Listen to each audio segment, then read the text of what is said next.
キンキンのガラクタ部屋です。はい、こんにちは。こんにちは。ですね、前回はこの土台を作ったわけなんですけど、ここにね、棚というかラックみたいなのを作ろうかなと、今日は思ってるんですけど、でもね、使ったことないから何が必要かわからへん。使ってみてからでいいんじゃん。ということで、ちょっと今回は、今急遽やる必要はないんやけど、ちょっとこれを使うにあたってちょっと便利というか必要なものをこいつで作っていこうと思います。はい、こっちちょっと見てください。はい。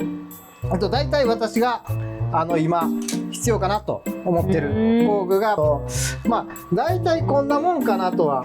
でこれがこれな、エンドミルめっちゃ高いんや。でなんかこんなん見つけて、多分なエンドミルの代わりに使うんちゃうかなって思うんやけど。どこで見つけたん？アリエクスプレス。これよりはるかに安い。こっちの方がでかいしなんか高そうやろ。こっちは素材、これ1個な。これよりちっちゃいやつ1個3000円ぐらいすんねん。そうなんや。これはヤフオクでめっちゃ安い。ようわからんの安かったから買ってんけど、この挟むのにここにもう1個本来板があるんや。それを作っていこうかなと。であとはここを回すやつが36ミリか37ミリってめっちゃでかいやつで、そんな工具1個買うのでも結構高いし、見てこの廃墟みたいな工具、すごい色しとんな。すごい色したやろ。サビここのな家買った時に、ここがゴミ置き場みたいになっとって、その中でいっぱい埋もれとったこの朽ち果てたのを庭にポイって捨てとったやつ拾ってきたんや。ちょっとこれ普通の鉄より多分硬い素材やと思うんやん、工具やから。それもどんぐらい削れるかとか、この棚、これいっちゃんにもらった謎の箱いっぱいもらった。いや、それをこの辺にな設置して置いていこうかなと。いいやん、ちょうどやな。はっきり言ってグラインダーでちゃちゃって削って作れるもんが多いんやけど、慣れるためにも使っていこうかなと思います。はい、じゃあとりあえずやっていきます。はい、頑張って。はい、頑張ります。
はい、ということで、はい。はい、できましたはいなんですけど、完成しましたは今回初めてフライス板を使うっていうので、はいなんかフライス板を使わなくてもできることが多々あったんですけど、ちょっと無理やりフライス板を練習がてら使ってみました。で、フライス板で削ったのがこれ。